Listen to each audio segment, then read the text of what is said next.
You know, there's just some wonderful things about the spiritual themes that are brought to us in our churches and also in our Christian schools. My family has not always been a family of Seventh-day Adventists, only 56 years. And I still remember how we were captured. First there was a preacher that came to our home, tried to get us to keep Saturday for Sunday. And he just insisted on that, you know. But my father was a Baptist deacon of the Baptist church. He'd built that church with his own hands. And for him to start keeping Saturday for Sunday, that would just ruin things. And so after a while, he finally decided that the simplest way would be to flee. And so he just fled 700 miles to the city of Seattle from Great Falls, Montana.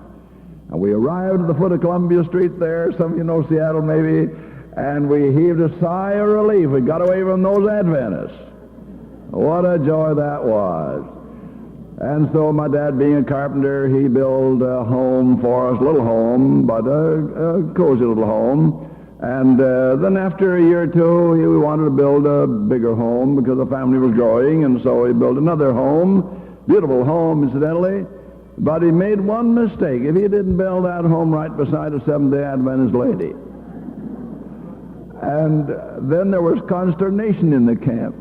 I was the one that found it out. I was out in the backyard digging a hut, an underground hut with the neighbor boys.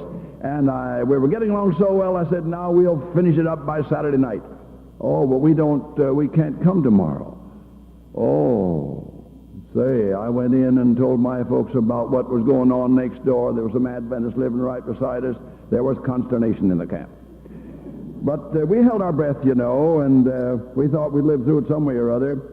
But first thing you know, that little lady came over to see my mother and invited her over for Bible readings. No, she didn't have time for that. Oh, don't you like the Bible? Oh, yes, I like the Bible all right. But and she tried to crawfish, you know, but that little sister was such a nice little lady, no horns on her head or anything like that, you know, and just the nicest individual you ever saw in your life. I still remember. He had a long name named Mrs. Slettengren. And my mother said, all right, if you just study the Bible, I'll go with you. A few weeks went by, and at a Friday evening supper table, a conversation occurred. My mother talked across the red and white checked tablecloth. I can still see it as we children were gathered around. I was in my middle teens. And she said across the table to my father, you know, I'm afraid those Adventists are right.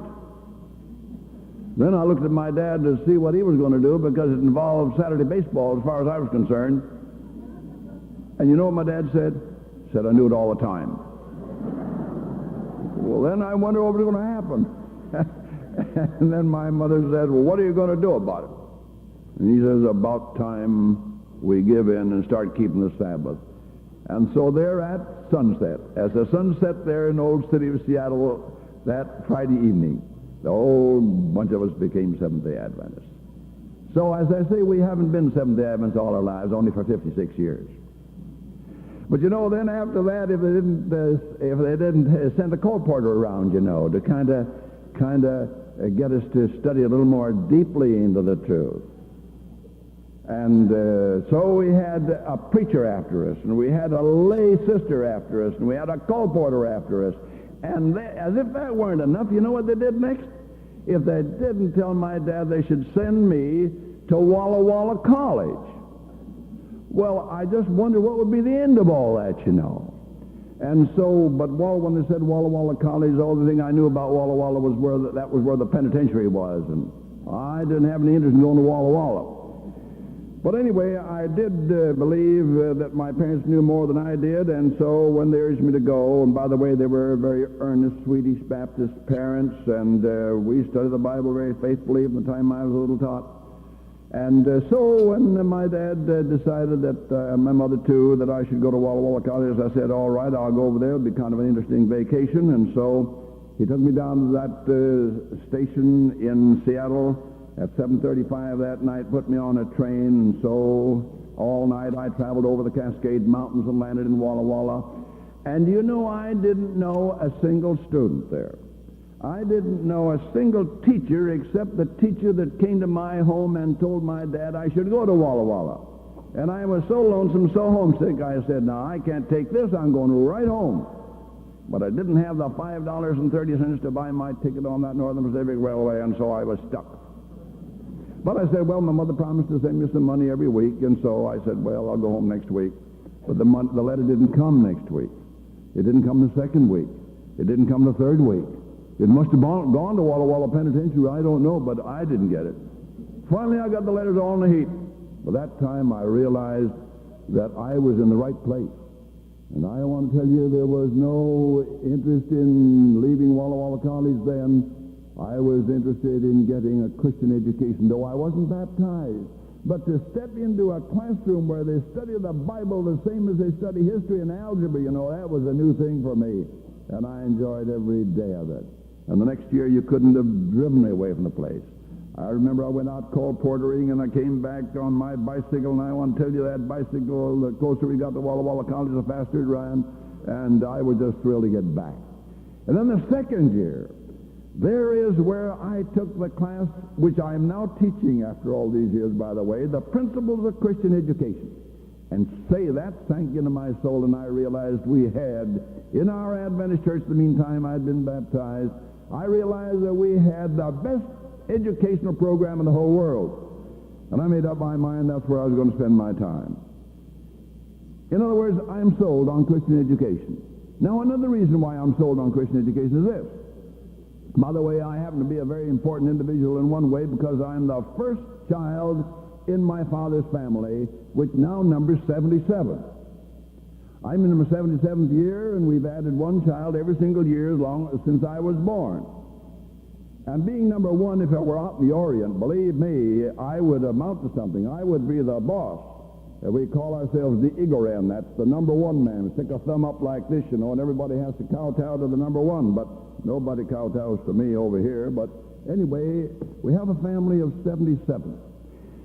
75 of those 77 are either on their way to our Christian schools or have studied in our Christian schools. 75 of the 77 have gone to our Christian schools, and 75 are Seventh-day Adventists. Only 2 that haven't gone to our Adventist schools are not Adventists. So you can see why I'm sold on Christian education. It means a lot. Our family is very closely knit together. We call our family affectionately 1208. And some people ask, what do you mean by 1208? 1,208? What's it mean? Well, it happens to be the number on our home where we lived before we scattered all over the world. 17 of us became foreign missionaries, and it's been a job to get us together again. I managed to get my little family together, my own little family together, over in Japan one time. I happened to be in the Philippines, and my son was a missionary in Japan, and my daughter was a missionary in Persia, and my son happened to be over here in California, and by the way, in Central California, too, in Bakersfield, where he still is. And we came from all these 4 directions, and we had 10 days together at a mountain lake in Japan. Wonderful to get together just once in a while. But I want to tell you, when your family is just full of foreign missionaries, you have a hard time getting together. But we do keep together spiritually. We keep together through the mails. And we're looking forward to the time when we'll be permanently together in the earth made new. Now, when you think of our good fortune in our little family, I want to tell you about the good fortune in many other families in the Pacific Union Conference. And that is that those families that send their children to our Christian schools, 87% of those children become Seventh-day Adventists. Of those children of Adventist families that do not go to our Adventist schools, only 47% of them become Seventh-day Adventists. So you can see that our schools are an evangelizing agency. There's something powerful about our Christian schools that we want to always remember.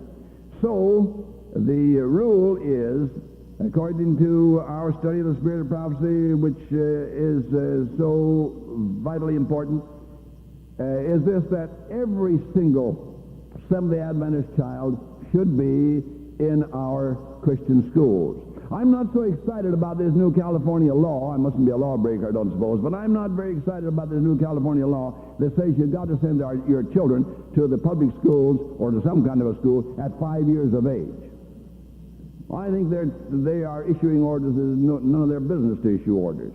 The idea of insisting that we part company with our little tots at 5 years of age to go to school, because our rule is the mother should be the only teachers of their children until they're 8 or 10 years of age. And so we have a real problem. I will say, though, that the schools of today do not treat the children as they used to treat them when I was in the first grade, fastening us rigidly to these desks, and we never dared to move, we never dared to whisper, we never dared to say a word, and it was I tell you, just like being in prison. We've gotten away from that. But nevertheless, I do hope that our mothers will have the molding influence on those little children in those early days. All right. 60% today of our Pacific Union Conference young people are in our schools. 60%. And we are very happy for that. But how many of them ought to be in our Christian schools? 100%. And I want to tell you, this is such a fundamental thing, that as I meet our people, and I happen to be a field representative of Loma Linda University, I'm always in the field, particularly in the summertime, out in the churches during the wintertime too. I'm always pointing to that fact, that all our children should be in our own Christian schools.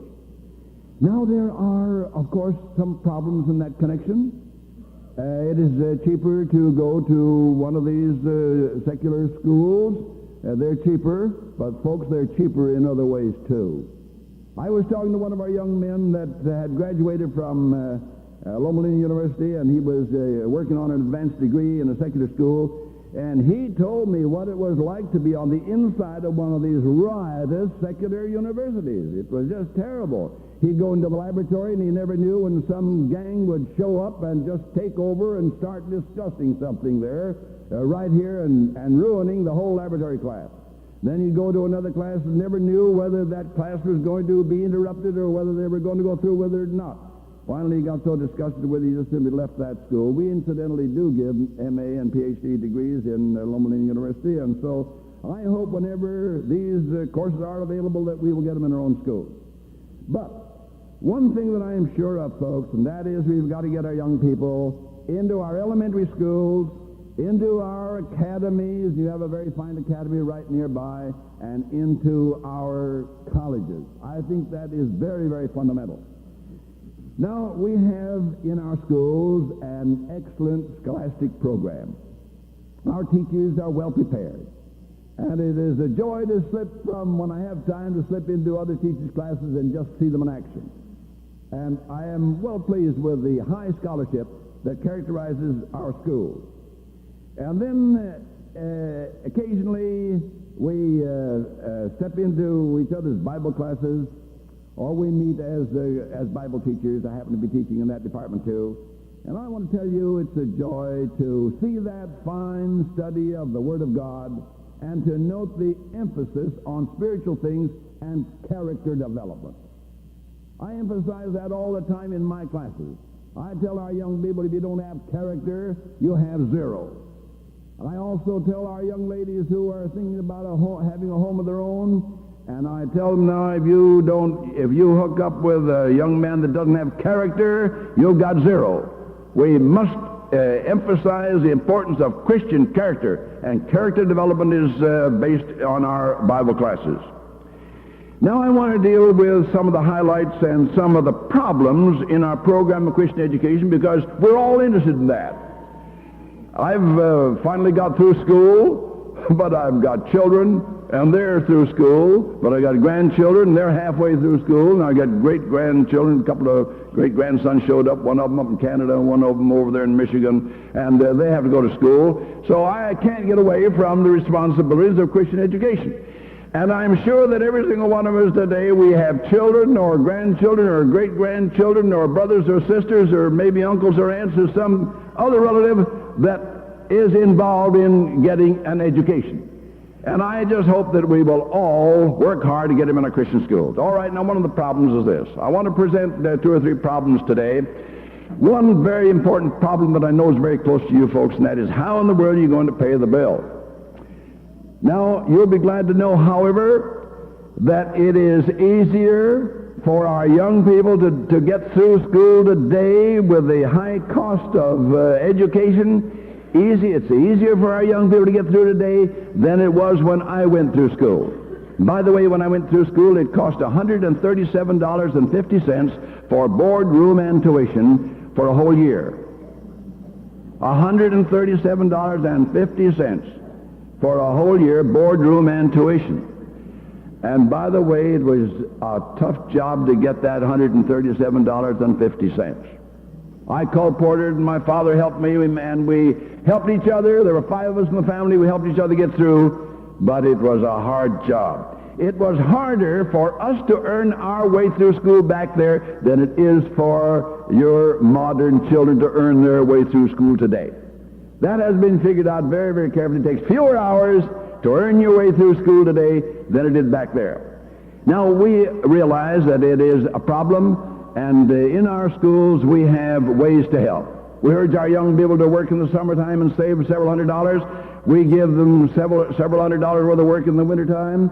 And then we have the parents help as much as they can. Some can pay the rest of the bill. At least they can pay that portion that they don't have to pay because the children are not eating them out of house and home at home. And then we have scholarship loans to finish up the rest of it. So, as President Beaver puts it, don't let anybody stay away just for financial reasons, because we do have ways to balance their budget.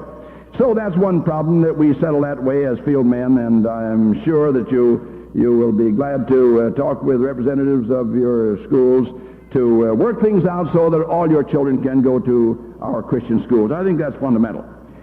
But when it comes to the work program in our schools, we have some problems. First, let's read some familiar quotations about the work program. Some way or other, we've gotten away from that idea. I happen to have right here on my desk a copy of the book we had a lot of fun writing, Food for Everyone. We were very happy to see the 300 of them disappear yesterday, and there are a few more over there in case you folks have not gotten your copy yet. There are a few more over there in the Book and Bible House. But here is one quotation on page 22 that I want to read. I'm sure you've heard it before, but let's think about it. Let's see what's involved in this, and let's see whether we're actually carrying out or not. Our ideas of education take too narrow and too low a range. Oh, we've got to think bigger. There is need of a broader scope. I like that big word, broader. A higher aim. Notice that word, higher. True education means more than the pursuit of a certain course of study. I wonder if we realize that. Somewhere or other, people have gotten the wrong idea that education is only reading books. But it says here that true education means more than the pursuit of a certain course of study. What is involved then? It means more than the preparation for the life that now is. It has to do with the whole being and with the whole period of existence possible to man. It is the harmonious development of the physical, the mental, and the spiritual powers. It prepares the student for the joy of service in this world and for the higher joy of wider service in the world to come. That's a program. And by the way, this book, True Education, called Just Education now, this book has been circulated all around the world, and secular authors, as they read this book, secular educators, as they open up the book Education and read that first paragraph, which I just read, they realize that in this book we have the best program of education that you can find anywhere. I suppose you've heard that over there in the Balkan states, it was Serbia, I believe, the minister of education got a hold of a copy of the book Education, and he was so excited about it that he translated it into his native language and printed it and made a present of the book Education in that language to every single public school teacher in the country. Now that shows how it is appreciated, and sometimes I wonder whether we appreciate it as we should. The only thing I didn't like about that man, and that he wrote his own name down on the flyleaf as if he were the author of the book. That wasn't very nice. And we could have gone to court about it, but we decided since the book was out there and doing good, we just let it go. But anyway, in that connection, I want to read a book that gets into some real brass tacks on the program that is outlined there. When I studied this book, Education, it had been out just a short while. It came out in 1903, and I think I was studying in 1910. 11 maybe, and then the book Counsels to Teachers came out in 1913, and then Fundamentals of Christian Education came out in 1923. And on page 38 it says this. Now we're getting down to brass tacks in regard to one of the problems that we educators and you mothers and fathers are facing. Provision should have been made in past generations for education upon a larger scale. I like those big words. Provision should have been made in past generations for education upon a larger scale. How? What does he mean? In connection with the schools, there should have been agricultural and manufacturing establishments.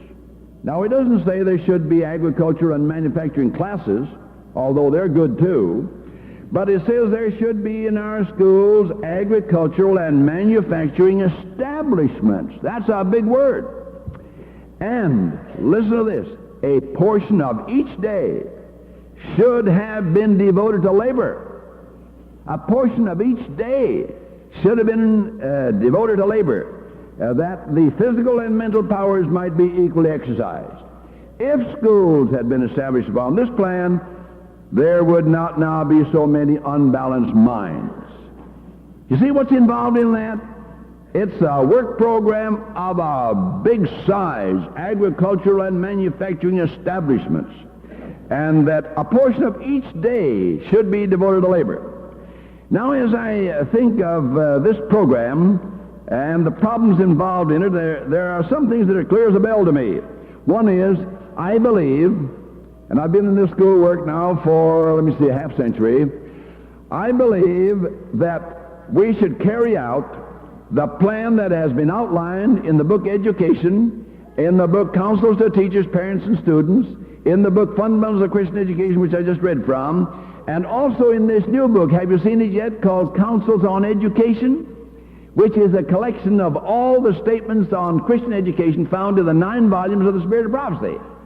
I just learned that they have printed that. That is, they ran out and they reprinted it. So that's available now. I'm using that book as one of the textbooks in my class in the Principles of Christian Education. But I believe, folks, that we ought to make up our minds, parents and teachers, that we're going to carry out the whole program of Christian education. Not a piece of the program, not half the program, not 2/3 of the program, not 90% of the program, but at least 99 and 100% of the program like ivory soap. I think that's what we ought to give attention to. All right, now, as we check through this problem, and of course this is a heavy problem for us educators, but I know you mothers and fathers will get on the road with us also. In the first place, if you're going to have this tremendous new idea of having everybody engaged in the work program, you've got to plan that way. You've got to plan that way when you locate schools. And do you know that every single year there are 1 or 2 new Adventist schools being established somewhere? Every single year without fail, there are Christian schools being established. And so we want to remember that as we establish these new schools, we want to do it right. All right, another point of interest is this, that we are moving our schools every now and then. Have you ever heard of an Adventist school that had to move? Well, I'll tell you about one that I had the privilege of dreaming into existence. That's Auburn Academy. We put it way out in the country, 3 miles away. We thought it was there safely in the rural area, but now it is being urbanized by the city of Auburn. When I was up there a few months ago, they had given permission, or somebody gave permission to erect a trailer camp on one side of the academy. And just as I left, we heard that some enterprising individual bought a farm on the other side of the academy, and they're dividing it up into lots, and they're going to make a city out of it. So there's a sample of one school that has to be moved. Another school that's being urbanized is Newbury Park Academy in Southern California Conference, and thought is being given to move that. And then, of all things, if I didn't get word from my own Japan Missionary College, where I spent the first 10 years of that school's existence, and we had put that 44 miles out in the country from the city of Tokyo, and we thought, sure, that would be there forever. But you know what happened? It was on the shores of Tokyo Bay, on a beautiful cliff above the sea, and if they didn't start filling up Tokyo Bay like the Hollanders did in Holland to make more land, and then they filled that area full of factories, and the smokestacks are just to the top of that cliff, and that sulfurous smoke, it floats out over the landscape into the classrooms of Japan Missionary College, and we got to move that school too. And then another school that we have to move is Philippine Union College, where I had the privilege of working for 8 years. And for the same reason, it has been urbanized. Incidentally, the area that in that corner of the city of Manila is a very wicked area, so they're going to move that too. But the point is this: any time we establish a new school, or any time we have to move a school for some reason or other, let's do it right, folks. Now, where are you going to put these schools? Well, I have through the years gathered a check sheet. And every time I hear of anyone building a new school, I always fire off a copy of that check sheet to them to make sure they'll locate it right. It has grown from a dozen points that we used in establishing Mountain View College to 34 points now to keep in mind as you locate schools. And I believe if they will use that check sheet, they won't be putting schools in wrong places. But we do have a lot of school building of new schools and moving of old schools, and let's do it right. Now, one other thing that the Spirit of Prophecy emphasizes, and that is that we shouldn't colonize around our institutions. We shouldn't just simply move up where we have a school and just get a little farm right next door and gather around the school. There are many, many statements that we should not colonize around our institutions. And I've often wondered as a college president how in the world we were going to take care of that situation. And you know what happened? When we were establishing Japan Missionary College, one of our Adventist men came and said, you know what I'm going to do? I believe in your program. I think you've got the best idea for education that you can find anywhere. And I'm going to buy this farm right next door to you here, and I'm going to divide it up into lots and bring our people here so you'll have a lot of students. Well, right there was born an idea that has caught fire all around the denomination, because I was impressed right there to answer in this way. However, we're only going to have dormitory students. Oh. And I never heard of him since. And to this day, after 45 years, not one Adventist family has moved around that school, because we had that simple rule: only dormitory students. Now, from the standpoint of administering a school, which is a heavy job, I want to tell you, I've had to bear that responsibility for many, many years. From the standpoint of administering a school and putting on the whole program, if you just have one group of students, just the dormitory students, it's a whole lot easier to plan for them than if you have to think of the village crowd and also the dormitory crowd as two different groups. So remember that, folks, that simple rule, and by the way, it has been followed in other schools since then. That large Mountain View College, which has 800 students right now and is 25 years of age, it hasn't, not one person, not one family has moved nearby, because they have that rule, everybody in the dormitory. And Pioneer Valley Academy in Massachusetts followed that. Broadview Academy in Illinois has followed that, and many of the schools are doing that. And also, by the way, the school in Norway, beautiful school that they put out on one of the lovely Norway fjords, is following that rule too. So that's the way to solve the colonization problem.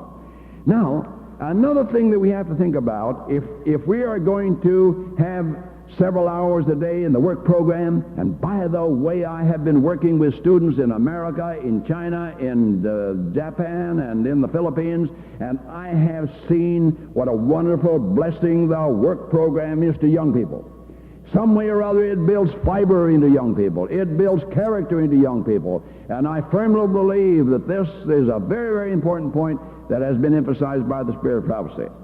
And so, as we plan the program, we've got to be sure that we have time in the program for the work program. Our industrial men, they don't want a student to come work for an hour and then chase off to a class. They don't want just 2 hours at a stretch. They want 3 or 4 hours at a stretch. And I want to tell you, you can't do efficient work if you're just going to work an hour and then quit and do something else and come back and work another hour. So we have to plan. One of our big problems is to plan for time, continuous time where students can work for at least 3 or 4 hours in a row. And many of our managers have worked out some very interesting plans in regard to that. Sometimes they divide the school body in half, and they have the freshmen and the seniors work in the morning and study in the afternoon, and then they take the sophomores and juniors and reverse that and let them work and study the other half of the day. And it works out quite nicely. However, we must have time, connected time, in the school program for work. And I know you folks that want your students to earn a good share of their way through school will be interested in that. And by the way, in Mountain View College in the southern Philippines, we had one interesting decision to make in regard to that work program. We decided, very strangely, to work in the morning and study in the afternoon. Many people think that's a queer arrangement. But that's what we decided to do, to have a work program in the morning and study in the afternoon. And why do you suppose we did that? We did that because we made a deal with the Weather Bureau that it would never rain in the morning and always rain in the afternoon. So that's the way we're doing over there. I just got word the other day, after 25 years, they're still working in the morning and studying in the afternoon. Works out all right. But the point is, we've got to put time, if we're going to have a work program, we've got to put time in the program for it. I was just talking with the Dean of Students at PUC the other day, and they have faced that problem. Classes are scattered all over the landscape, and it's difficult to get connected time. That's a problem that we have to solve, and I believe it can be solved. And then another thing, if you're going to have a work program, folks, you can't play ball all day long.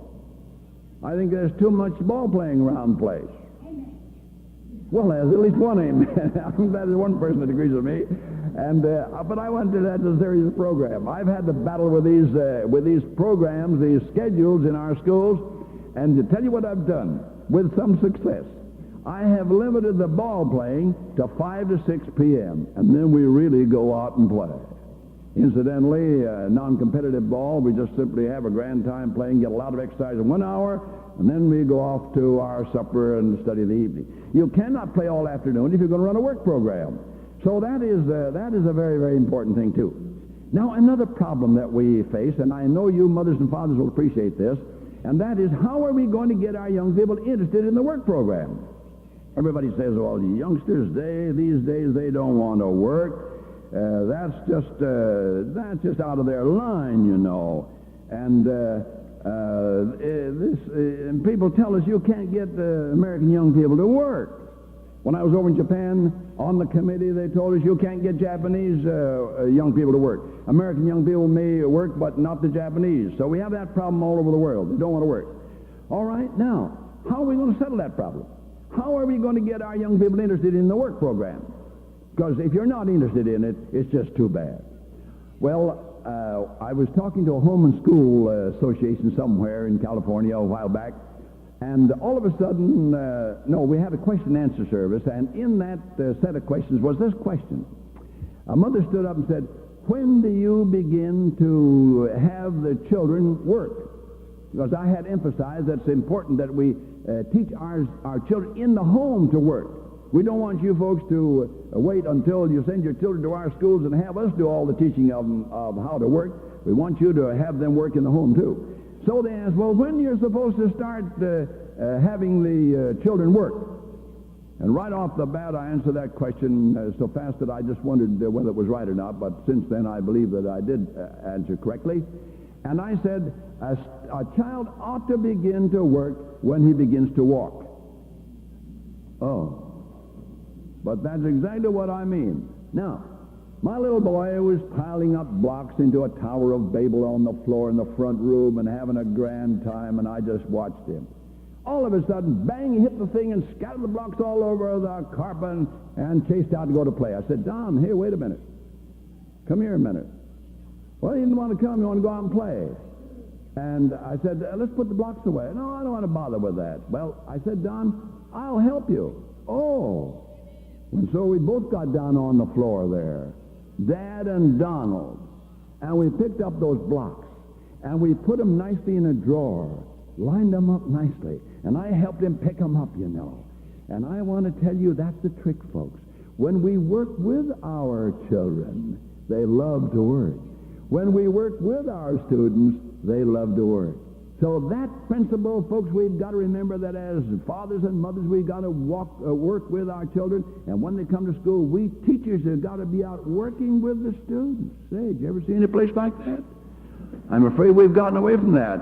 I usually come to my classes in the same garb I have right now. You never see me in my overalls around the university down there. We've gotten away from that. We better get back on that trail, because I want to tell you that's a fundamental thing, that parents should work with their children and teachers should work with their students.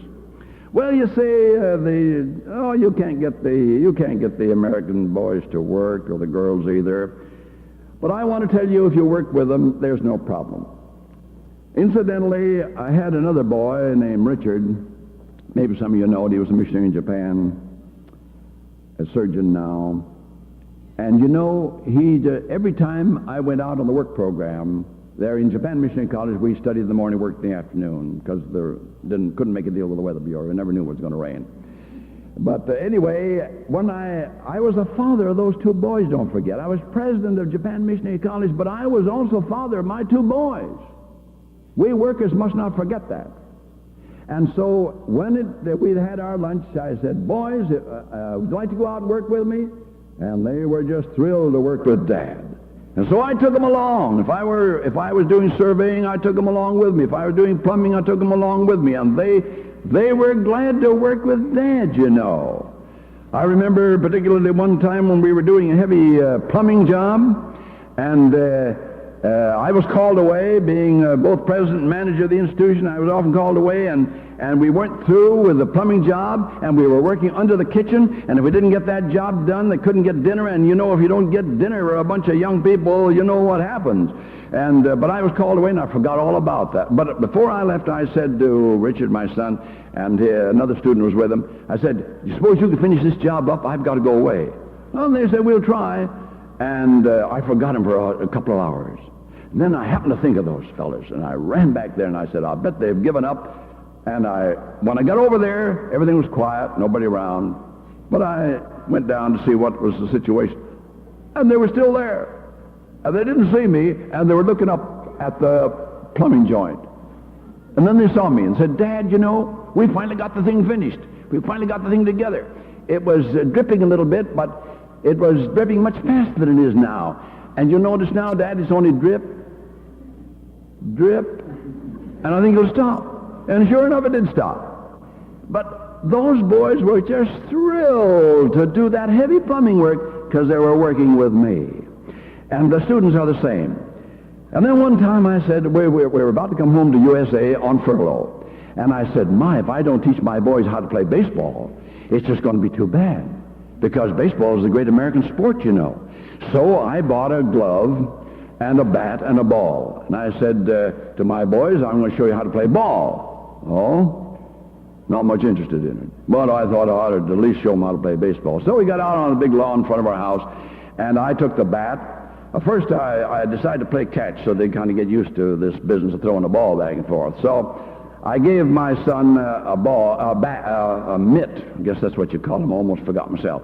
I bought him a first baseman's mitt, not too heavy. A catcher's mitt, I knew he wouldn't want to wear that. And so I got him a nice first baseman's mitt, and I put it on, tell him, put this on. Well, reluctantly, he put the thing on, looked at it. Only one? He never said a word all through this process, but I could read it on his face. Only one? And I said, Richard, you get over there about 60 feet, I'm going to throw the ball to you. Oh? So he wandered over there 60 feet and stood there. And then I said, Richard, all right, I'm going to throw the ball to you now. So I threw the ball at him. He jumped out of the way. I thought I was going to kill him, I guess. I said, Richard, you're supposed to catch that thing. Oh. Well, it ran off into the brush, and I said, well, you go and get that. So he chased after the ball and brought it back and stood there. Now I said, Richard, you throw the ball back to me. You know I read on his face? Well, you had it once. I just gave up. We went back to our transits and surveying, back to our pipe wrenches and plumbing, back to our carpentry, back to work. I mention this because you see how interested those boys of mine were? And our students also were interested the same way because we worked with them. All right, now let me tell you a little bit about the Japanese students. We were meeting in this committee meeting, you know, and I had reread the Spirit of Prophecy on what kind of a program we ought to have, including the work program. And you know what one man in the Japan Union Committee said? He said, you know, you might get the American boys to work, but you never get the Japanese boys to work. But I believe in the program. We went ahead and say when they saw every single one of us teachers out there working with them, they just thoroughly enjoyed it. And what happened 2 years later is something for the book. 2 years after we had begun to build our own school out there, we got a letter from the chairman of that same committee. And what do you suppose that letter said? This was from the committee on which that statement had been made that you can't get the Japanese boys to work. And when I read that letter to the faculty meeting and to the student body, I want to tell you it was a thrill. Because the letter was from the union president saying, we'd like to have you teachers and students from Japan Missionary College to come into Tokyo and build the Tokyo Hospital, which we did. So you can't tell me that you can't get American boys or Japanese boys or Chinese boys or Filipino boys to work. But on the other hand, when you just tell them, you go out and do this, that, and the other thing, oh, you don't have a work program then. Many of our work programs are not supervised. We've got to supervise them, and to supervise them, it must involve every member of the faculty and also senior students, incidentally. I have always had my teachers have associated with them one of the senior students, and then the work program really goes. Those are very, very fundamental things. If you carry those out, you're going to go places. Now, we've got to teach the dignity of labor. The dignity of labor. And I'll tell you how we did it over there in Japan. We made some lovely work uniforms. And both the teachers and the students showed up in those snappy little work uniforms at our work chapel before we began the afternoon work. And I want to tell you that helped a great deal. It put some spizzerington into the program. The students had a sense of importance. They realized that labor was a dignified thing, and it was just a beautiful situation. So that's one way you can solve that problem. Now, the work program is one that involves every student, don't forget, and every teacher. Unfortunately, in some of our schools, the managers have taken this attitude as the students enroll. Who's your father? What is Dr. So-and-so? Sorry, we don't have enough work for everybody, so you move along, we'll give it to somebody else. But do you know the rich students need work just as much as the poor students? Sometimes those poor students have already done a lot of work, but the rich students often have done not a lick of work. And so we must not take that attitude. We must have every student work. All right, that means you've got to provide an increasing number of industrial activities so that you do have enough work for everybody. In Mountain View College, which I happen to give birth to, we had 33 work departments there, and as the student body grows, we simply have to add our work facilities. So I'm sure that if you remember the importance of work and encourage your young people to learn to work at home, and then when they go off to school to work also, that we'll have a better program. Now, one other thing I noticed, and that is, I had a chat with Elder Murdoch, who is the president of the North Philippine Union Mission, and he told me this. By the way, he followed me in Mountain View College, built up that school. He was there for 8 solid years, did a nice job. And he said, whenever we want preachers in the North Philippine Union Mission, whenever we want teachers in the North Philippine Union Mission, where he's president, whenever we want secretaries, we get them from Mountain View College, where they have studied and have also engaged in a work program. We want those young people because we have discovered there's something solid in them. Something solid in those young people that have studied hard, that have developed character, that have worked. And by the way, one portion of the work program is evangelism. I wish you could drop into Mountain View College in the morning and Sabbath morning and see 150 students there dressed in their tropical whites, ready to scatter out over the landscape, either walking or riding in a jeep or riding horseback, to go out and hold Bible readings under the trees, or branch Sabbath schools, or church services in churches that they have built with their own hands, by the way, with the lumber they cut out of the mahogany forest. When you have a situation like that where the students are studying and working for others, I want to tell you there is something solid about the graduates that come out of an institution like that. So I'm very, very anxious that we come back to that pattern in its completeness, involving the teachers working with the students. Have you ever seen anything like that? Some way or other, I believe we have a little more freedom over on the other side of the Pacific Ocean, because we just read the books and we go ahead the way it says. But over here, I just don't find all our faculty members out in overalls or work uniforms working with our students. That's one thing we have missed. And by the way, our managers are very much concerned about student labor being no good. Why is it no good? It's because it's not supervised. But if the teachers are mingling with the students, and if you use seniors to direct the work of the undergraduates, you can have a good, efficient program. So that is a very, very vital thing. Now, another thing that I want to point out is that there are four main lines of work. One is the service industries. That means taking care of everything that it takes to run a school, like the kitchen and the cleaning and the taking care of the shrubbery and doing all the work that's necessary around the place. That's very fine. And that I would like to have the freshmen and sophomores do that miscellaneous work. But following that, there are three other lines of work that I understand we have to have. Remember, it says agricultural and manufacturing establishments. I like to have a building program, and the simplest way to teach them the building trades, many of you are carpenters, you probably know what I'm talking about. The simplest way to teach the building trades is to build your school yourself. Don't just hire a contractor to go ahead and build the buildings and then ask the students to come on in and sit down and read some books. Let's build those schools ourselves. Have a master plan, and as the school grows, you can always be adding to it and building additional homes and so on. That's the way to teach the building trades. Now, it's all right to have woodworking classes, but we've got to have the actual work besides.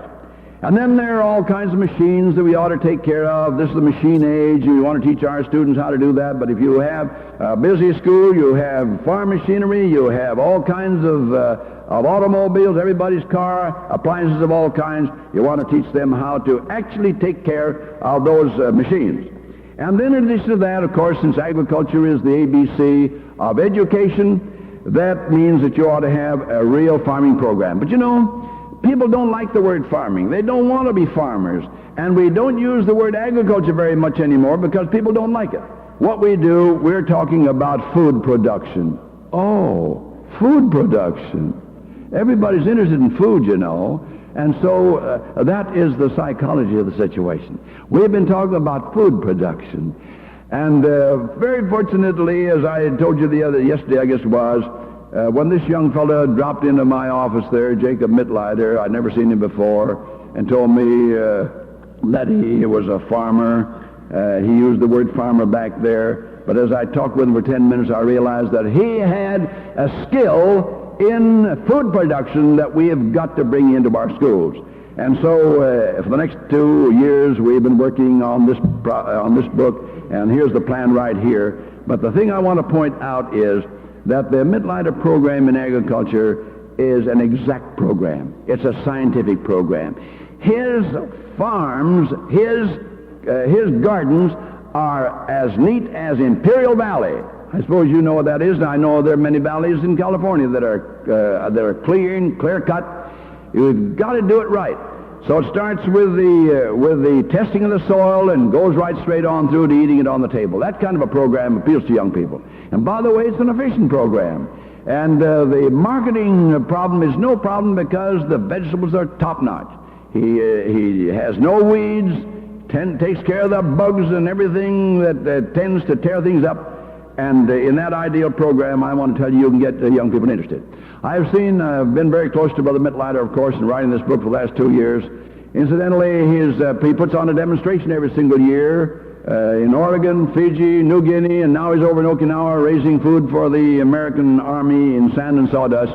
He's just able to do anything, anywhere, at any climate, any elevation. The Lord has given him a very special program. So what we intend to do, folks, is to put on the next program, the next demonstration at Loma Linda University, where we will be calling in mature young people and farm managers to learn the Mittleiter method, and then we'll be able to send out more Mittleiters all over the world.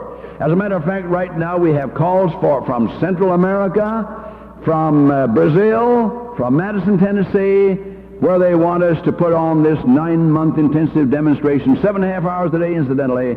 And so we're so busy, and we need more Mittleiters, so we hope to train them there at Loma Linda University. By the way, we can do a lot for the countries of the world where people are starving. People are starving in India, they're starving in the South Seas, they're starving in South America, they're starving in Africa. This is the program that feeds those students. And by the way, we can't send missionaries anymore to India, you know, but they're begging for Brother Mittleiter. We can't send missionaries to Fiji anymore, but they're begging for Brother Mittleiter. He can get into any country in the world. These 30 unopened countries are open to anyone that knows how to raise food. And so we hope to build up a program in the university where we train more Mittleiters to go out and take care of this very, very important program of developing farms where we can feed the peoples of those lands. The question is always asked, well, I'm going to be a doctor. I don't need to work. I'm going to be a minister. I just preach. I don't need to work. I'm going to just be a teacher, so I don't need to work. But don't you fool yourself. The work program, that work training is very vital for anybody. I was talking one day in Portland, Oregon to Dr. Holden. Maybe many of you know him. And I asked him, is it necessary for a doctor to learn to use tools? He said, it sure is.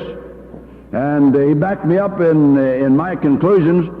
And then, you know, the telephone rang. And he says, Andrew, I've got to go over to the sanitarium now and operate on a patient. You want to come along? Well, I'd never seen a surgical operation before, but I had the courage to go along with him. So we went over there.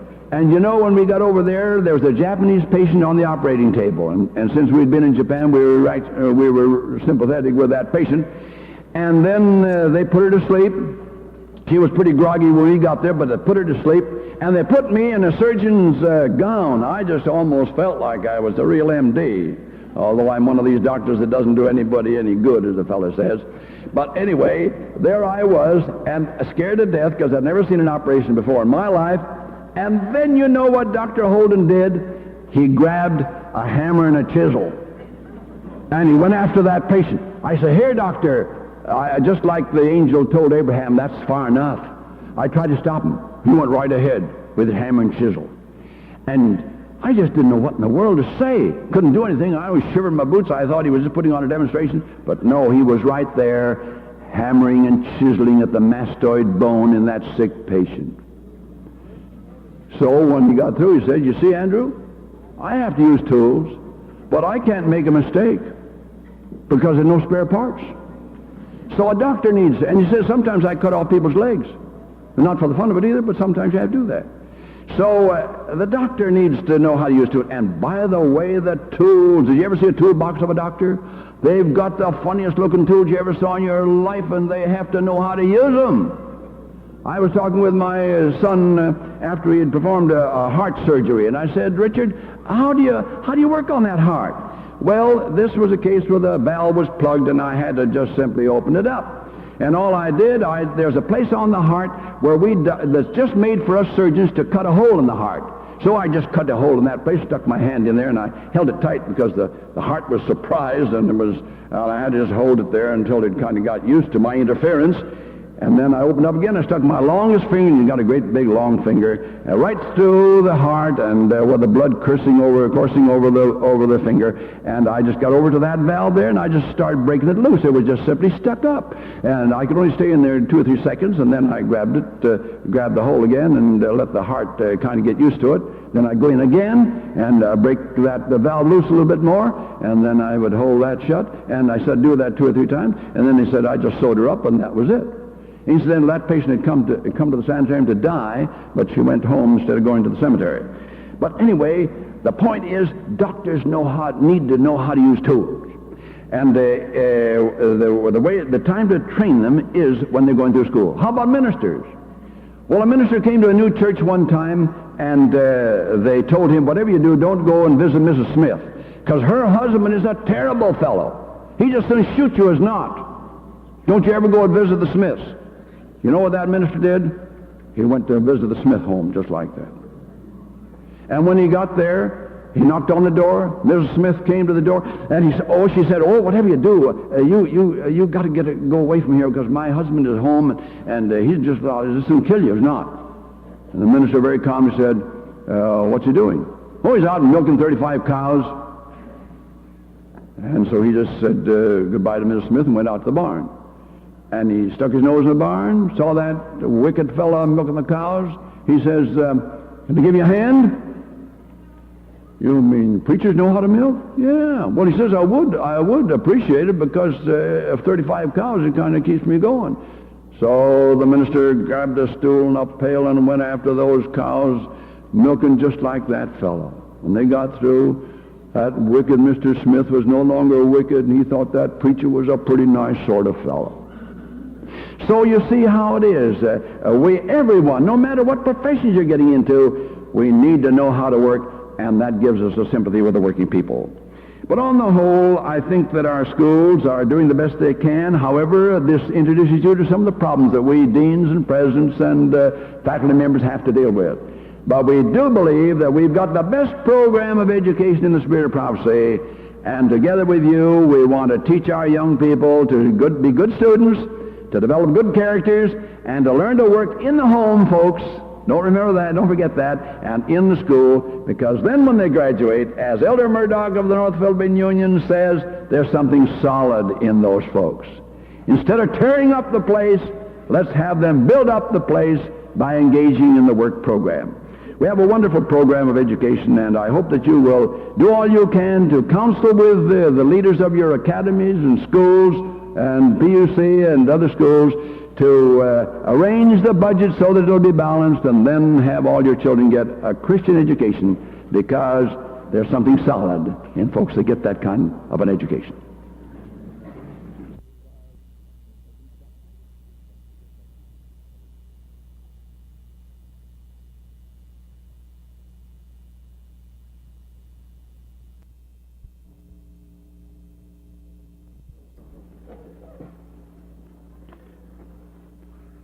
If you haven't taken a course from the Home Study Institute, in all likelihood you will. It is the largest school that we have, with an enrollment of 8,000 students.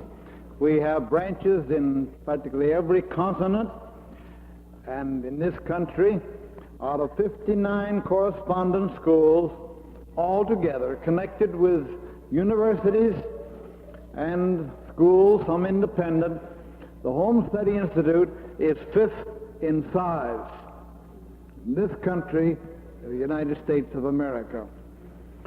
It's a good thing to keep our minds awake. There are few things that will do that any better than a good, vigorous mental course from the Home Study Institute. They're the school that never closes. They're the school that never has any discipline problems whatsoever. A school that is just as near to you as your nearest post box. We are just as old as our minds.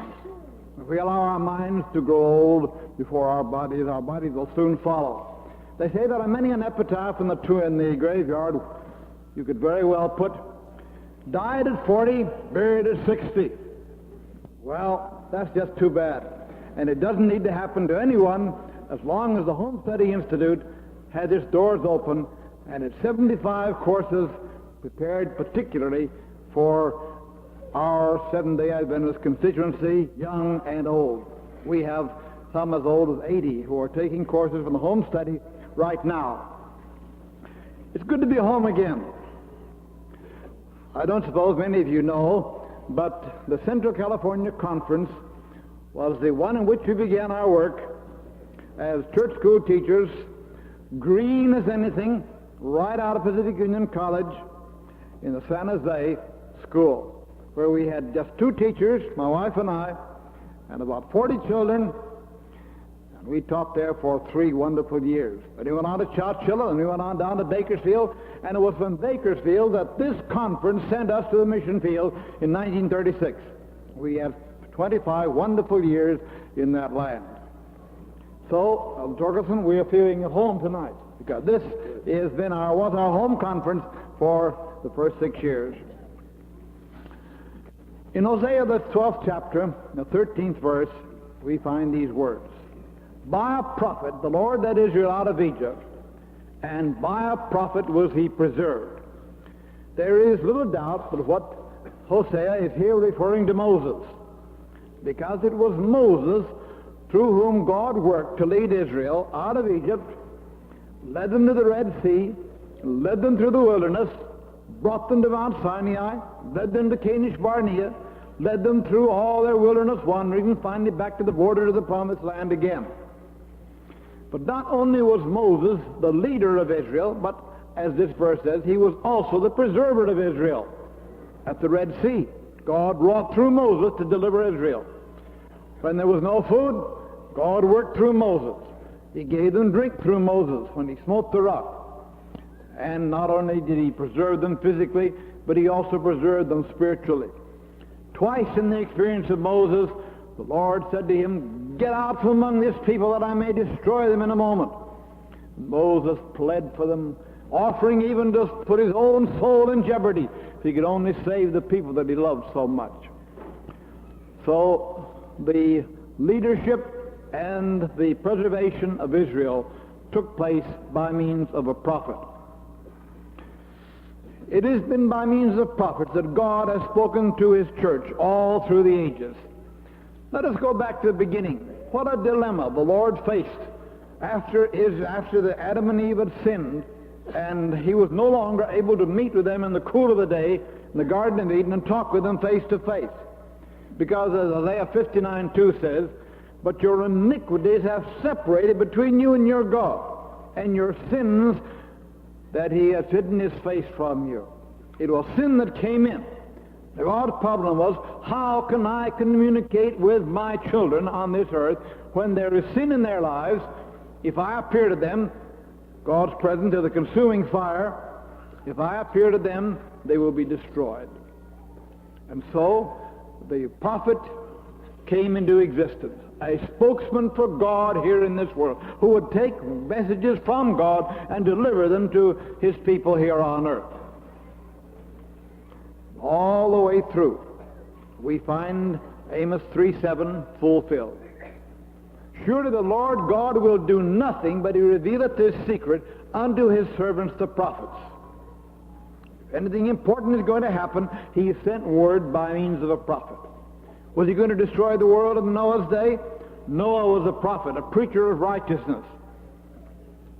Were the Jews going into captivity? One of the most momentous events in all their history. Jeremiah, Ezekiel, and other prophets appeared and warned Israel of the steps they were taking and what it would lead them to. They did not heed it, but at least God had done his best to preserve the people that he loved. Jesus was coming to the earth the first time to be born in Bethlehem as a tiny baby. God wanted the people of the land to know about it. So he sent a prophet, John the Baptist, that great prophet, to herald the coming of Jesus to this world first time. And does it seem logical to you? Does it seem possible to you that God's people would come up to the terrible evils of the last days, the perils that face this church, and not send them a prophet who would be able to guide and instruct them and say, "This is the way, walk ye in it"? It does not seem at all logical. And so God did send a prophet among this people way back in the beginning. 130 years ago, God's people were looking for Christ to come the second time. William Miller, Joshua V. Himes, James White, Joseph Bates, H.S. Gurney, Hiram Edson, and others preaching this message that Jesus was coming in 1844. First they looked for him in the spring, but he didn't come. Then a little more study into the Exeter Camp meeting, they received new light. Jesus is coming on the great Day of Atonement, which is October 22 this year. They only had 10 weeks after that Exeter camp meeting before the day would arrive. And they went forth far and near, north, south, east, and west, raising the cry, "Behold, the bridegroom cometh, go ye out to meet him." And they got ready. And they prepared their hearts, and they confessed their sins, and they made things right. And they expected Christ to come on that day. 100,000 of them scattered all up and down the eastern seaboard and far over into the settlements, even of the Midwest. And the day came that brought with it a feeling of responsibility, feeling of sorrow for those who would not listen, but at the same time a feeling of tremendous joy. Tomorrow night they would be done with this earth. There would be no more funerals. There'd be no more hospitals, no more sick aged, no more blind crippled, no more growing old. Tomorrow night they'd sit down with Abraham, Isaac, and Jacob in the kingdom of God. Sit down to the marriage supper of the Lamb. Oh, it was a wonderful thought. The day came, some Adventists gathered in the churches, some remained in their homes, some met in the fields. There was no climbing onto hilltops or going into graveyards.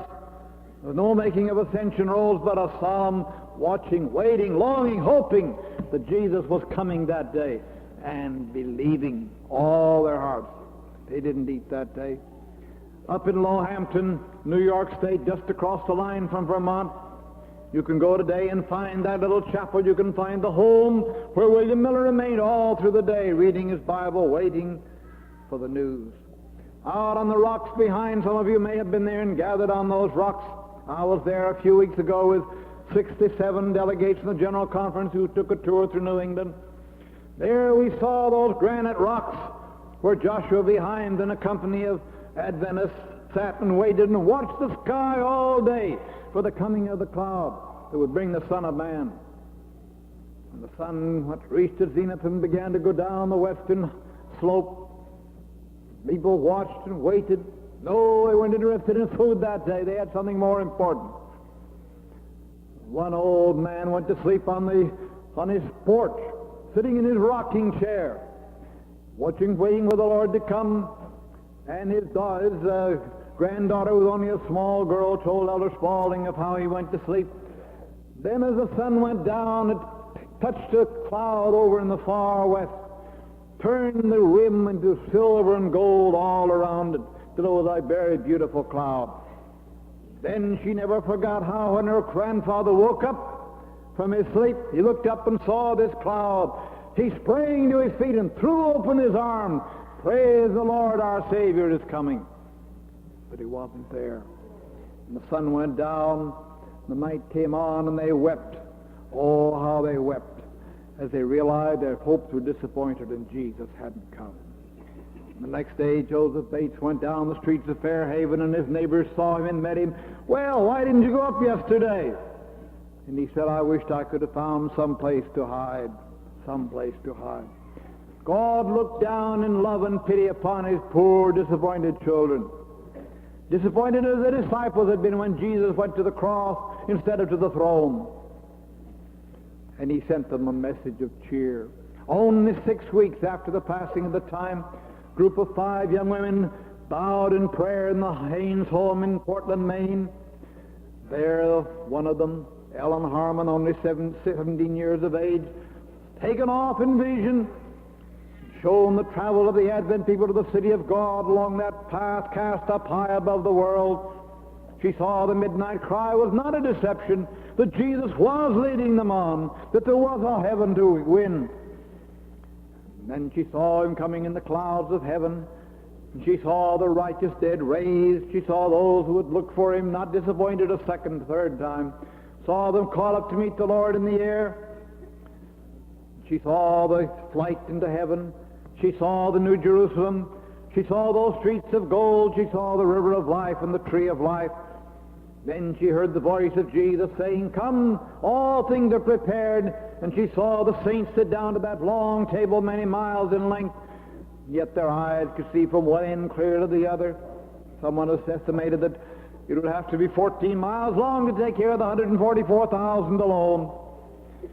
And she heard Jesus say, all things are ready. And she asked permission to sit down and eat of the tree of life. Jesus says, not now. But if you're faithful, if you give the messages that I give them to you, if you do the work I'm commissioning you to do, you with 144,000 will partake of this food.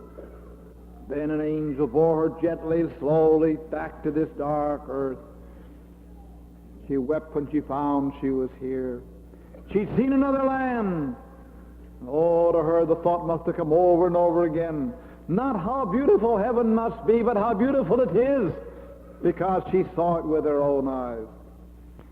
Then the commission came to her, go and tell others what I have told you. Make known to them what I have shown to you. You will be my messenger. She said, I can't do it. She's only gone to school to the 4th grade.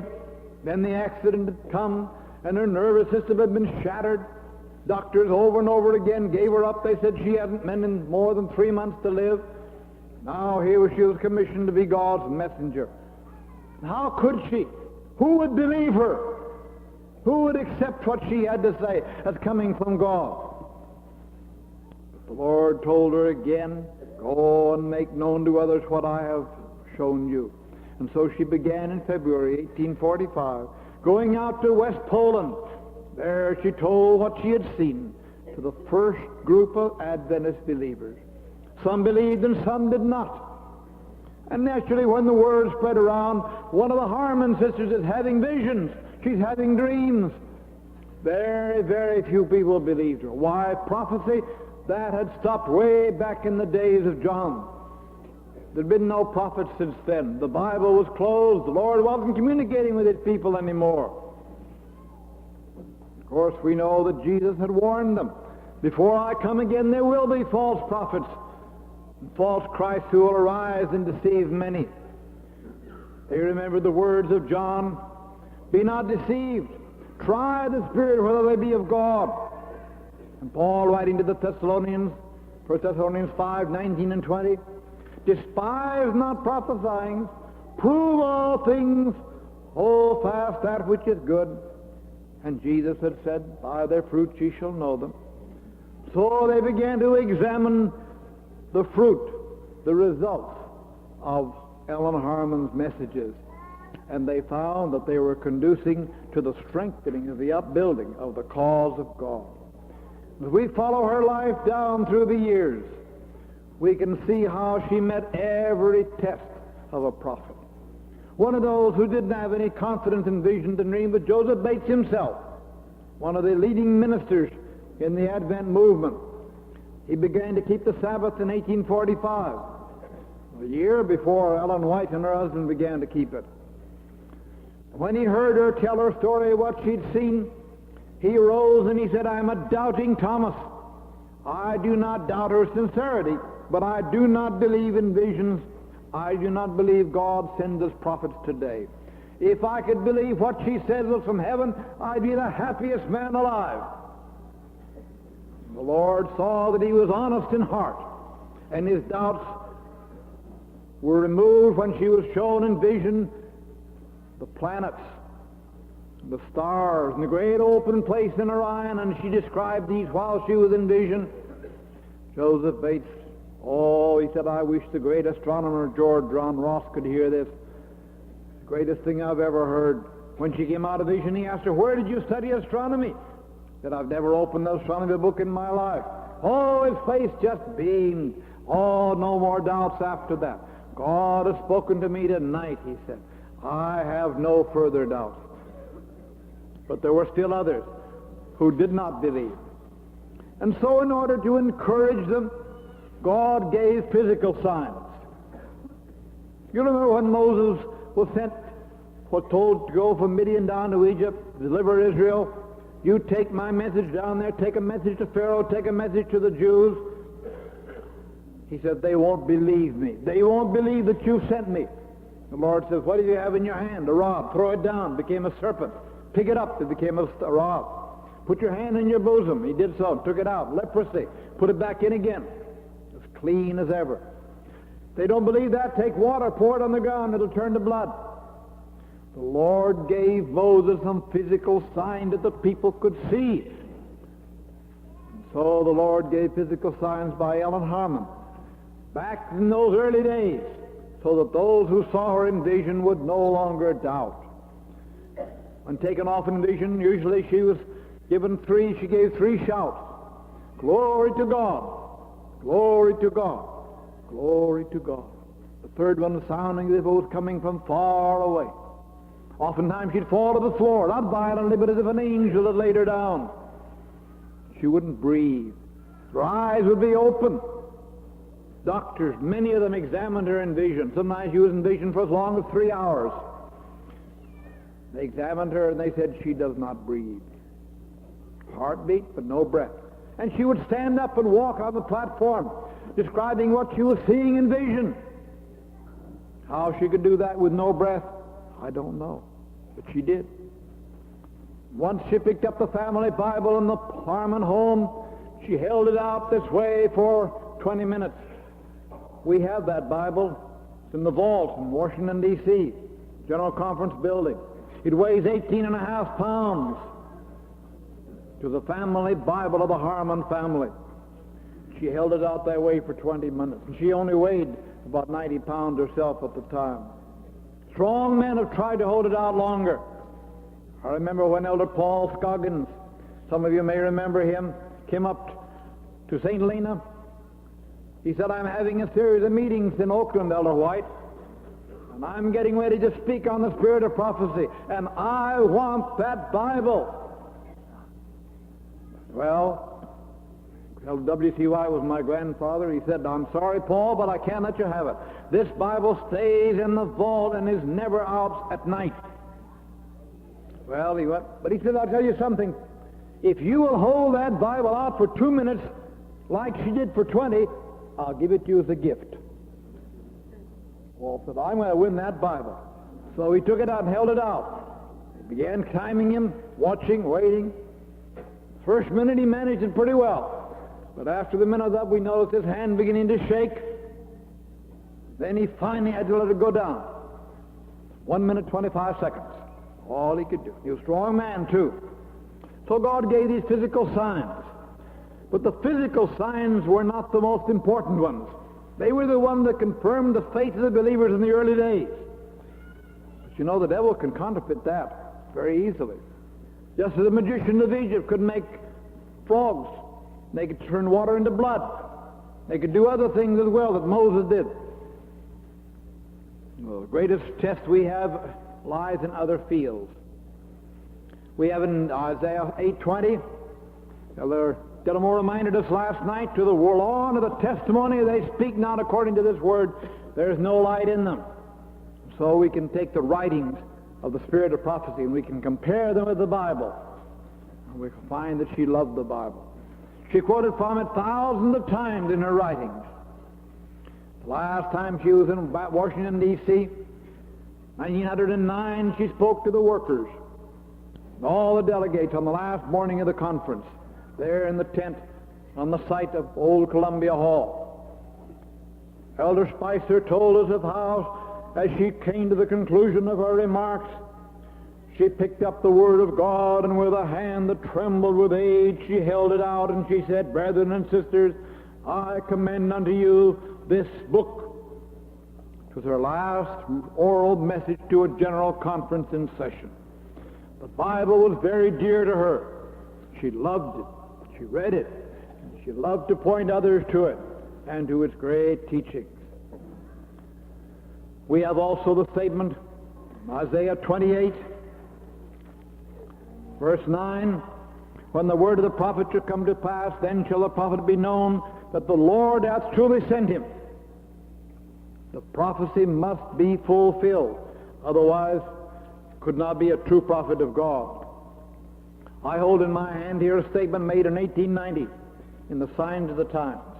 You've probably heard it before. But remember, at this time there had been no general war for 75 years.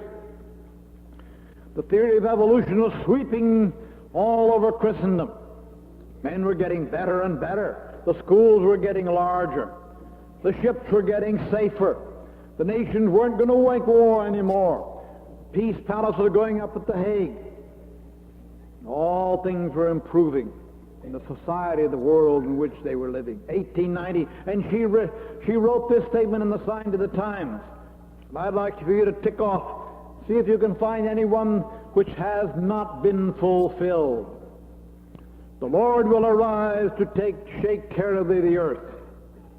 We shall see troubles on all sides. Thousands of ships shall be hurled into the depths of the sea. Navies will go down, and human lives will be sacrificed by the millions. Fires will break out unexpectedly, and no human effort will be able to quench them. Confusion, collision, and death without a moment's warning will occur on the great lines of travel. Written back before the motor car was ever invented. Today, 50,000 people lose their lives every day in this country alone, let alone other countries as well. Human lives will be sacrificed by the millions. 20, 30 million, who knows how many, perished in World War II. Thousands of ships hurled into the depths of the sea. How is that ever going to be? Oh, the submarine hadn't even been invented back there. But in World War I, 22 million tons of shipping was sent to the bottom of the sea. The fires breaking out, think of the great firestorms. This was written way back 70, 80 years ago. The prophecy has been fulfilled, and we've seen it fulfilled when she never saw it fulfilled in her day. So there's another test of a prophet. What he says comes to pass. Elder Gilbert one time compiled a whole book, Divine Predictions, about 400 pages, of predictions which Mrs. White had made in regard to the Civil War, in regard to other things, and of how they had been fulfilled, taken place. Then we find Jesus saying, by their fruits ye shall know them. What was the fruit of her life and her ministry? She built the church up. She brought brethren and sisters together. She brought harmony into our ranks. She gave so many things, but she didn't do it. God gave it through her. Finally, we have testimony of John, who says that Antichrist or anyone is a false prophet who doesn't confess that Jesus has come in the flesh.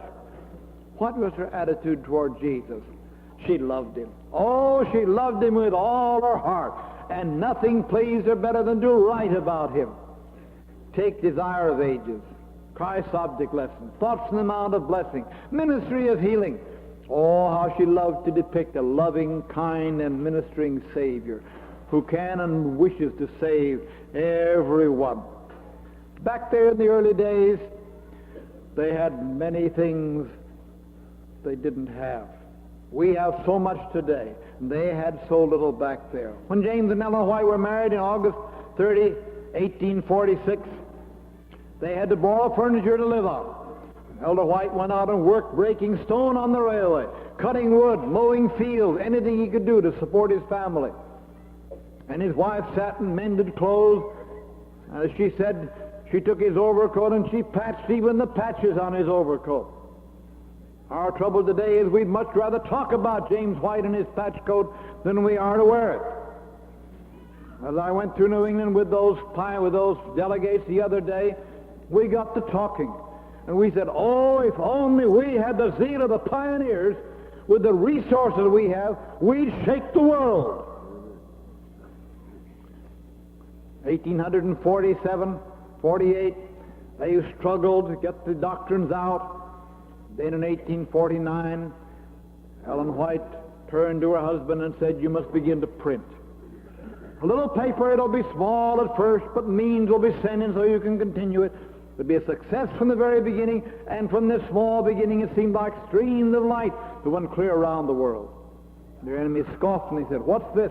What? 3 penniless preachers and 100 believers going to start something to go around the world? It'll take you 144,000 years to do that. The last 4 years, $167 million worth of literature was put out by Seventh-day Adventist publishing houses around the world. Only 120 years after that prophecy was made, way back there. And so the publishing work began. 1863, the message came from God. He would have you organized so that you can do things properly. Own property, for the church can own property, not have it in one man's name. Heaven is a place of order.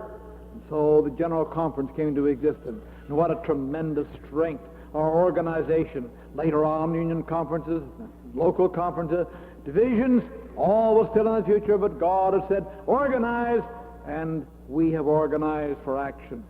God has greatly blessed the development and the growth of the church since those days. In that same year came the vision on healthful living. God saw that this people would have a great work to do, not only in this country, but in foreign lands. And we were going to need strong men and women physically, as well as spiritually and mentally, to carry this message to lands where there is the tropical diseases that are so prevalent.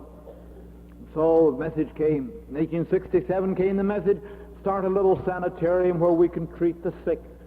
So the sanitarium began as a health retreat in Battle Creek. To that came others. Gradually it grew and grew until the sanitarium had 1,000 rooms. Other sanitariums were started, east and in the west and overseas.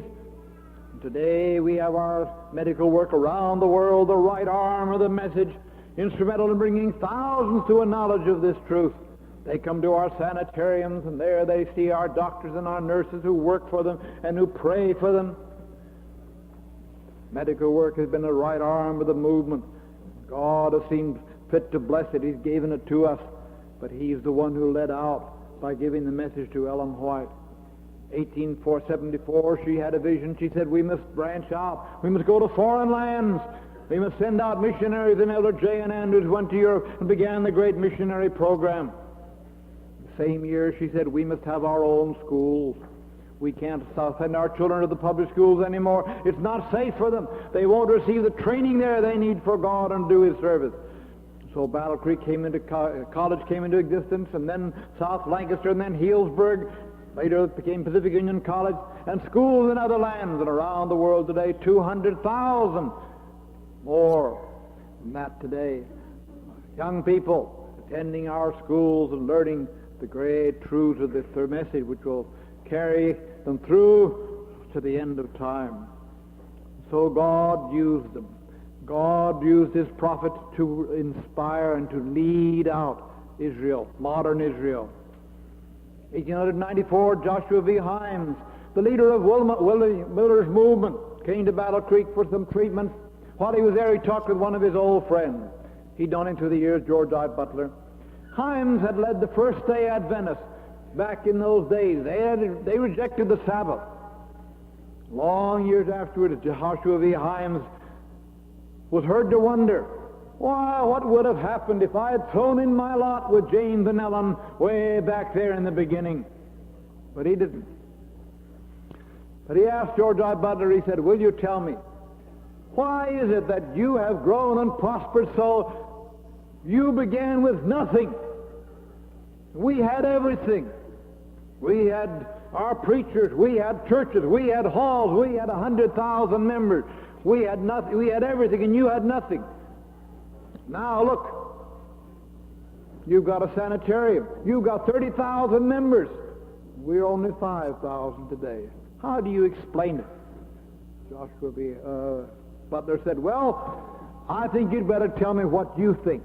Might not be very good if I tried to explain that. Well, he said, I think I've got it figured out. Back there in the beginning, you had wise leaders. They were wiser than our men. You saw the importance of publishing and establishing your own press. We never did. We always used outside presses. You organized your people into a closely knit organization. We never saw the need of that. And then you established medical schools. Look at this great sanitarium here. Medical institutions. We never saw the importance of that. But this has given you standing. This has given you influence. And has helped you win converts. Then you saw the importance of branching out into foreign fields. We never did. We never sent a missionary outside of North America yet. But it has proved a great strength to you because your people are interested in what's going on over there. Then you said you established your own schools. We never did that. We never saw the importance of it. Oh, yes, your men back there and all through the years were far wiser than our men. Butler said, Brother Himes, that's not it at all. Our men were no more far-sighted than your men. They weren't any wiser, any shrewder than yours. But we had in our midst that prophet as with a voice from heaven. And as we have followed that counsel, as we have listened to that instruction, God has blessed and prospered. And as long as we continue to listen to that instruction, we will continue to be blessed and prospered. And when we turn aside from it, whether as individuals or as a group, God's blessing will be withdrawn. Himes says, I guess you're right. I guess you're right. And so God has given us this great preservative influence in the church, this great movement to lead out. Oh, how many times she said, we need a sanitarium here, we need a school over there, we need a publishing house here. She told them where to establish them even. Pacific Union College, Loma Linda, Glendale, Paradise Valley, right here in this Pacific Union. Over and over again, God led out. She came back from Australia in 1901. She put in 9 years over there, on the other side of the world, helping them to build up their work there. And the strong base that Australasia has been and continues to be for our work in that part of the world is partly the result of the fact that they had someone there in their midst who was in connection with heaven, communication with heaven, and she was able to tell them what to do. She led them in a way that they couldn't understand. Some of those Australians, they shook their head when she said, Avondale is the place God wants this school. And when they had the government expert come out there and examine their land and say it's worthless, it'll grow nothing. Why, even a bandicoot, which is a little animal living in Australia, even a bandicoot traveling across this area would have to carry his own lunch. Mrs. White said, that is a lying report. That is not true. And through Elder Daniel's influence, they accepted what he said, what she said, and they established a school there. And today it's a garden. Newspapers in Sydney have pointed out one during a great drought. The one green spot in New South Wales is at the Avondale School of Seventh-day Adventists. We have been blessed as we have followed. She came back in 1901, settled in Elms Haven. Many of you have been to her home up there. Very beautiful home. Just plainly furnished. There she did her work during the last 14 years of her life. God gave her much strength to finish her work there. There she wrote her books. There she sent out her messages that went across the continent to save sometimes the cause of God in a moment of crisis. Oh, there are many stories that could be told. There isn't time tonight. Read about it in Life Sketches, some of these other books. Strengthen your faith. Make you believe. God was truly working, speaking through Ellen Harmon, Ellen G. White, as she later became. We lived only 100 yards from her home. My father was one of her secretaries.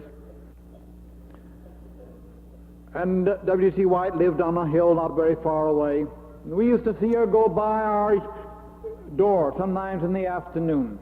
She loved to ride out and visit people in their homes. She'd ride up and down the length of Napa Valley. She'd see a farmhouse. She'd drive in, get out of the buggy, walk up onto the steps, talk to the housewife. Maybe she was peeling potatoes or something. Mrs. White would talk to her. Ask her about her questions. Ask her about her problems, her husband, her children, her family. Then she would always guide the conversation into a spiritual channel. Long after she was gone, people of the Napa Valley used to talk about the little old lady of Elms Haven who always spoke so lovingly of Jesus. February 1915, she tripped and fell on a rug, broke her hip. Today, a doctor would fix her up. As she was put in her bed, after the x-ray, sanitarium, told she had a broken femur, She said, I do not expect to get up from this bed.